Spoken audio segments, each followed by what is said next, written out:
আমরা আপনারা সকলে জানেন যে আমরা 2024 সাল থেকে এই বিদ্যালয়ে নুরানি শিক্ষার কার্যক্রম শুরু করেছি। নুরানি শিক্ষা এবছরের 2025 সালে ক্লাস 1 পর্যন্ত চলমান। আমি এর আগে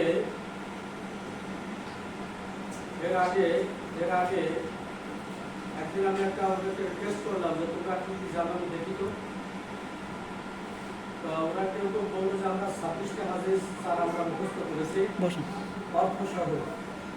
আমার সেদিন অনেক ভালো লেগেছিল যে আমার এলাকার এই ছোট ছোট বাচ্চারা যারা আগামীতে এই এলাকা তথা সারা বাংলাদেশ সে প্রতিনিধিত্ব করবে ইসলামের ছায়াতলে আসীন হয়ে। এ কারণে সেদিন ভালো লেগেছিল। আজকে আমরা কিছু হাদিস তাদের কাছ থেকে শুনব। আর সেই সাথে আমি গার্জিয়ানদেরকে আসতে বলেছিলাম। আমি বলেছিলাম এর পিছনে কারণটা আছে, সেটা হলো আপনারা সকলে জানেন যে একটা শিশু যখন জন্মগ্রহণ করে তখন প্রথম তার মায়ের কোলে সে মায়ের মুখটা সে আগে দেখে, দেখার পরে ওই মাকে সে অনুকরণ করতে শুরু করে। একটা শিশু তার মাকে অনুকরণ করতে শুরু করে। আমার মা কি করেন এই অনুকরণটা তার মাকে দেখে সে শুরু করে। এই জন্য আমি বলি বা আমাদের যারা বড় বড় মনীষী আছেন তারা বলেছেন যে একটা শিশুর প্রথম বিদ্যালয় হচ্ছে তার পরিবার। আপনাদের মনে রাখতে হবে একটা শিশুর প্রথম বিদ্যালয় কি বলেন? একটা শিশুর প্রথম বিদ্যালয় তার পরিবার, প্রথম স্কুল তার পরিবার। আর এই পরিবারের প্রধান শিক্ষক হচ্ছে তার মা। আমার কথা বুঝছেন? তাহলে একটা শিশুর প্রথম স্কুলটা হচ্ছে তার পরিবার, আর ওই পরিবারের প্রধান শিক্ষককে বলেন মা। এখানে কিন্তু বাবার কথা বলা হয় নাই, তাহলে ওই যে স্কুলে সে প্রথম ভর্তি হলো বা যে স্কুলে সে জন্মগ্রহণ প্রথমে করলো সেই স্কুলের প্রধান শিক্ষক যদি ভালো হয় তাহলে ওই বাচ্চার ভবিষ্যৎ সুপ্রসন্ন হবে। তো ওই বিদ্যালয়ের প্রধান শিক্ষক তার মা আস্তে আস্তে তাকে বড় করার পরে আমার মা, তার মা, ওই শিশুর মা যেভাবে চলাফেরা করে ওই বাচ্চার মধ্যে ওই চরিত্রগুলো কিন্তু আস্তে আস্তে ফুটে ওঠে। আমার কথা বুঝতে পারছেন? আমার মা কিভাবে খাচ্ছে, আমার মা কিভাবে হাসছে, আমার মা কিভাবে মানুষের সাথে কথা বলছে, এই সমস্ত কিছু একটু দেখে। আপনারা আর একটা কথা দেখবেন, বাচ্চা যখন প্রথম বড় হয় ওই অ আ করা শুরু করে তখন এই ঠোঁটটা করে নাড়ায়। দেখছেন তো ঠোঁট নাড়ায় না? আমরা বলি হুজুরে কি বলতে চায়, আপনি যখন তার আদর করে কোনো কিছু বলেন ও কিন্তু কিছু বলতে চায়, ঠোঁটটা নাড়ায়। অর্থাৎ সে কিন্তু দেখে যে আমার মা কোন স্টাইলে কথাগুলো বলছে, সে ওইভাবে তার লিপসিং করতে চায় সে। আমার কথা হচ্ছে এগুলো মায়ের ভূমিকা সবচেয়ে বড়। মা যেভাবে যা হবে তার শিশুরাও ঠিক সেইভাবে হবে। তারপরে কি আছে, তার বাবাকে সে দেখবে, তার বাবা কোন স্টাইলে পৃথিবীতে চলাফেরা করে সেই ক্যারেক্টারগুলো তার মধ্যে কিন্তু আস্তে আস্তে ঢুকে যাবে। এরপরে কি দেখে, মা বাবার পরে সে তার পরিবারের অন্যান্য সদস্যর দিকে তাকায়, অন্যান্য সদস্যরা কিভাবে চলাফেরা করে তার মধ্যে ওই বাসন ভঙ্গি, ওই চলন ভঙ্গি তার মধ্যে সৃষ্টি হবে। এরপরে সে যখন হাঁটি হাঁটি পা পা করে 5-6 বছরে 1 পা 2 পা করে যখন সে সমাজের মানুষের সাথে মিশতে থাকে তখন সে দেখে যে আমার এই পরিবারে, আমার এই চারপাশে যে সকল লোকজন আছে এই লোকজনগুলো কিভাবে চলাফেরা করে, কিভাবে কথা বলে, কোন স্টাইলে তারা থাকে, তারা কিভাবে তারা ইসলামের কাজ করতেছে, কিভাবে সমাজের উন্নয়নমূলক কর্মকাণ্ড করতেছে বা কোন জায়গায় আড্ডা দিচ্ছে, এই সমস্ত কিছু ওই বাচ্চাগুলো কিন্তু দেখে ওই বাচ্চাগুলো কিন্তু শেখে। আমার কথাটা বুঝতে পারছেন? এই জন্য আমি মনে করি সবচেয়ে ভালো হতে হবে এই সন্তানদেরকে ভালো করার জন্য আগে ভালো হতে হবে তার মার, তারপরে ভালো হতে হবে তার পিতার। এই পিতা মাতা যদি ভালো হয় ওই সন্তান, আমরা মনে করবো আল্লাহর ইচ্ছায় ওই সন্তান ভালো হতে বাধ্য। যাই হোক, প্রিয় সম্মানিত অভিভাবক বৃন্দ, আমি আপনাদের কাছে অনুরোধ জানাবো এই কথাটা মনে রাখবেন। এই যে যখন একটা বাচ্চা যখন 6 বছর হলো বা 4 বছর হলো তখন তাকে আপনারা কেজি স্কুলে দেন, নার্সারিতে পড়ান বা বিভিন্ন জায়গায় স্কুলে দেন। দেওয়ার পরে আপনাদের দায়িত্বটা কিন্তু শেষ না, কারণ আপনি ওই বাচ্চাগুলো স্কুল থেকে মাদ্রাসা থেকে কি শিখে আসলো তার নার্সিংটা কিন্তু আপনাকে বাড়ি বসে করতে হবে, বাড়ি বসে করতে হবে। আমাদের এক শ্রেণীর আমি মনে করি, আমি যদি অনেকবার আমি একটা স্কুলের প্রধান শিক্ষক, আমি অনেক জায়গায় বলছি, দেখবেন সারাদিন বাচ্চা পিতা কাজ করতেছে, সকাল থেকে সন্ধ্যা পর্যন্ত অথবা দুপুর পর্যন্ত তারা কিন্তু খেতে খামারে কাজ করতেছে, আর সন্ধ্যার পরে তারা কিন্তু বাড়ি বাদ দিয়ে চলে থাকে দোকানে আড্ডা দেয়, দোকানে আড্ডা দেয়, আর আড্ডা দিয়ে রাত 11টার সময় বাড়ি আসে। ওই বাচ্চাটা কি করতেছে সন্ধ্যার পরে এইগুলো কিন্তু সে খোঁজ খবর রাখে না। আর ওই বাচ্চাও দেখলো যে সন্ধ্যার পরে আমার বাবাকে বাড়ি পাওয়া যায় না। বাচ্চা কি দেখলো? সন্ধ্যার পরে আমার বাবাকে কি পাওয়া যায় না, বাড়ি পাওয়া যায় না। তো ওই বাচ্চাও যখন বাবা হবে তখন কিন্তু ওর ভিতরে একটা ক্রিয়া সৃষ্টি করতে বললাম না, যে ও যা দেখে কি করতেছে, আমার সিনিয়ররা কি করতেছে, বড়রা কি করতেছে, ও কিন্তু দেখে। দেখার পর ও যখন ওই অবস্থায় হয় বা সমাজের মানুষের সাথে মিশতে থাকে তখন সে দোকানে আড্ডা দিতে শেখে। জন্মগ্রহণ করার পর থেকে কিন্তু দোকানে আড্ডা দিতে সে শেখে না। তারপরে কি আছে, আমাদের কিছু মা আছে, তারা করে কি, তারা সন্ধ্যার পরে রান্না করতে যায়। বাবা মানে সারাদিন পাড়ায় বেড়ায় বেড়ায় অথবা পাঁচ বাসে অথবা অন্য কোনো কাজ করতেছে, সারাদিনে কোনো কথা নাই। সন্ধ্যার পরে আগে তো আমরা বাতি ধরে, চুলোর পিঠে বাতি ধরে রান্না বান্না করতাম। এগুলো করছেন নাকি আপনারা? আমার মাকে কিন্তু আমি দেখেছি, আমার মাকে আমি দেখেছি। আব্বা রবিবারের দিন বাজার করে নিয়ে আসতো, 8টা 9টায় বাজার থেকে বাড়ি আসতো বা সন্ধ্যার পরে বাড়ি আসতো। তাই রান্নাটা কোন সময় করবে? সন্ধ্যার পরে। কিন্তু মাঝার মেয়েরা কি করতেছে সন্ধ্যার পরে, এটা দেখার তাদের সুযোগ ছিল না। তারা মনে করতেছে কি, আমি আমার ছেলেকে স্কুলে দিয়েছি, আমাদের দায়িত্বটা শেষ না। আমি এই জন্য বলি, আপনাদের সমস্ত কাজ ফেলে দিয়ে সন্ধ্যার আগে রান্না বান্না করবেন, করার পরে ওই বাচ্চাকে টেবিলে উঠাই দেবেন, টেবিলে দিয়ে দিবেন। ও বাচ্চা কি করতেছে ওটা আপনাদের জানার দরকার নাই। যদি আপনারা জানেন আলহামদুলিল্লাহ, কোনো কথা নাই। আমাদের এমন বাবা মতো নাই, এই যে 26টা হাদিস ওরা মুখস্থ করছে অর্থ সহ, অনেকেই কিন্তু আপনারা হাদিস তো জানেন না, আমরাও কিন্তু জানি না। কিন্তু আপনারা ওই আরবি আপনি পড়তে পারেন না, ইংরেজি পড়তে পারেন না, এই জন্য আমি তো জানি না বাসা কি বসে, দরকার নাই। হারিকেনটা জ্বালায় দেন, এখন তার হারিকেন নাই, প্রত্যেকটা ঘরে এখন কি ইলেকট্রিসিটি, বিদ্যুৎ আছে, বিদ্যুতের সুইচটা পুরো দিয়ে ওর কাছে আপনি 8টা 10টা পর্যন্ত বসেন, এই 10টা পর্যন্ত তুমি পড়বি আমার সামনে, পড়ার পরে ওদেরকে খাওয়া দাওয়া দিয়ে ঘুমা দিবেন। আর যদি মনে করেন যে না আমি 10টার পরে বা সন্ধ্যার পরে ওর পাশে বসবো না, আমি কিন্তু না, এটা হবে না। আপনাদের ওর পাশে বসে ওদের মাথায় হাত তুলে পড়াতে হবে। ও যা পারে তাই পড়ুক, আপনারা শুধু দেখবেন, ওকে ঠিক লাইনে রাখবেন। তাহলে দেখবেন ওই বাচ্চাগুলো একদম যখন দেখবেন না সন্ধ্যার পরে আবার পড়তে বসতে হবে, সন্ধ্যার পরে দোকানে বসাতে যাবে না, রাস্তায় ঘোরাফেরা করা যাবে না, দেখবেন আমার বাবা মা, তখন ওই বাচ্চা আস্তে আস্তে ওইখান থেকে ফেরত আসবে, ওইখান থেকে ফেরত আসবে। এই জন্য আমি আপনাদের কাছে অনুরোধ জানাবো, সন্ধ্যার পরে আপনারা কেউ পড়া যাবেন না, দয়া করে কেউ যাবেন না। আরেকটা কথা বলে দেই, আপনার বাড়ি যদি সাজাতে ব্যর্থ হন, আপনার বাড়ি যদি সাজাতে ব্যর্থ হন, তাহলে এর থেকে দুর্ভাগ্য আর আপনাদের হবে না।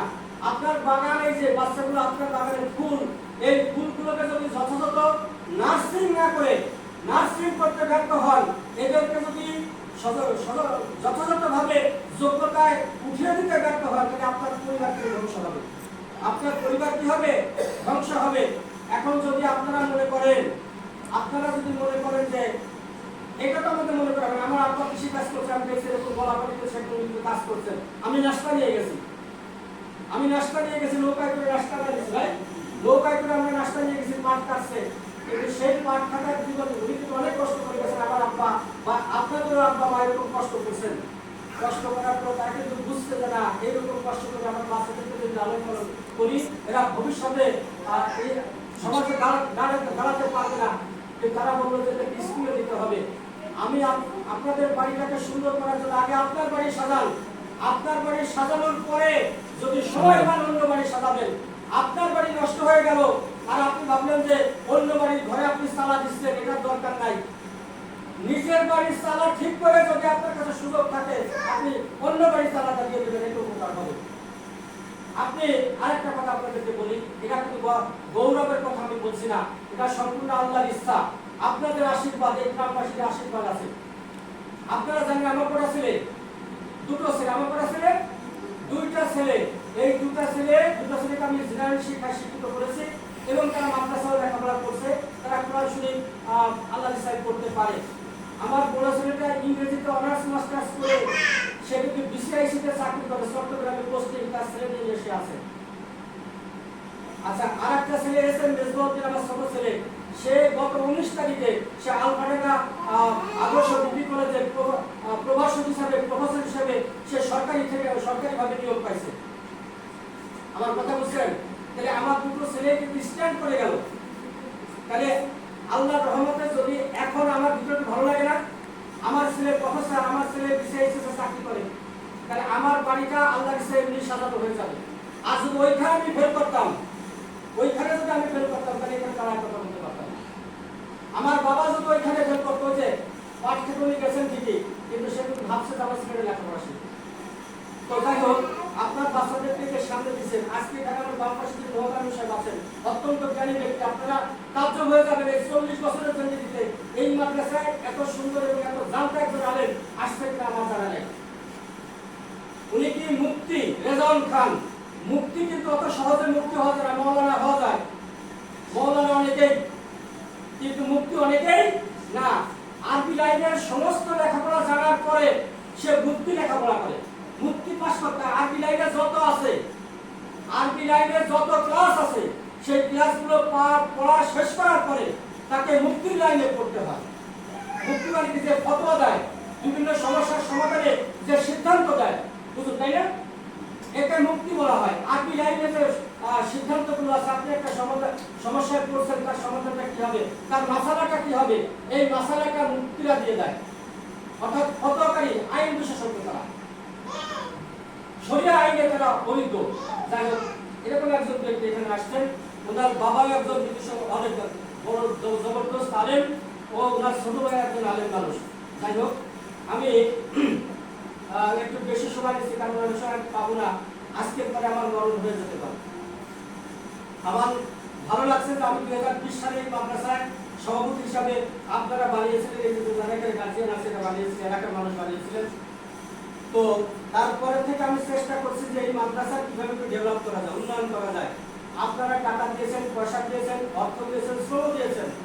এই টাকাটাকে আমি যথাযথভাবে কাজে লাগানোর জন্য আমি চেষ্টা করেছি। এই চেষ্টা করার ফলশ্রুতিতে আপনারা 4 বছর কিছু দেখতে পাচ্ছেন, তাই না?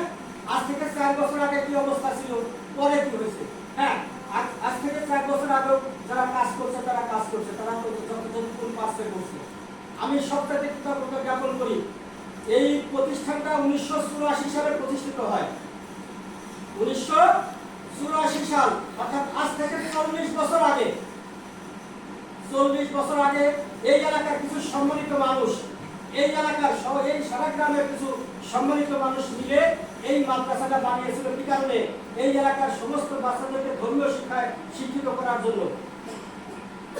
এরই ফলশ্রুতিতে তার উপর ভর করে আজকে এই অবস্থা আপনারা আসছেন।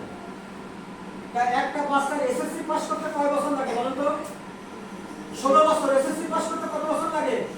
16 বছর। তা আপনার বাচ্চাকে যদি হাফেজ বানাতে চান বা টাইটেল পাস করাতে চান, তামিল পাস করাতে চান, তাহলে কত বছর লাগবে? হিসাব করে দেখছেন তো? যদি এক একটা ক্লাস যদি এক একটা বছর হয়, এটা 12টা ক্লাস আছে। কয়টা ক্লাস আছে? কয়টা ক্লাস আছে? কাবিল পর্যন্ত কয়টা ক্লাস? টাইটেল পর্যন্ত কয়টা ক্লাস? জামাতখানায় 10টা ক্লাস আছে। জামাতখানায় কয়টা ক্লাস?